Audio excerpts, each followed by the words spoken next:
Assalamualaikum warahmatullahi wabarakatuh. Kita jumpa lagi di channel Ical Maulana. Kita akan membahas masalah obat batuk, berdahak ataukah yang kebanyakan lendir dan sakit tenggorokan.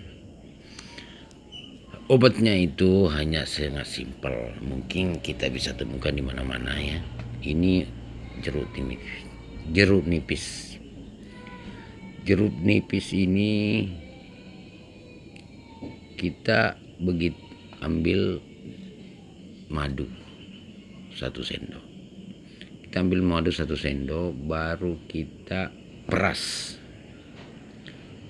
jeruk nipis di dalam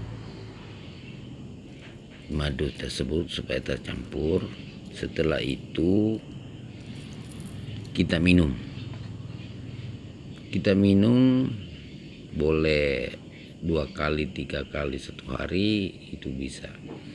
Setelah kita minum ini, insya Allah sakit tenggorokan dan lendir-lendir yang ada di tenggorokan kita itu insya Allah pasti akan sembuh. Ini sudah terbukti. Mungkin cukup sekian penjelasan kami. Assalamualaikum warahmatullahi wabarakatuh.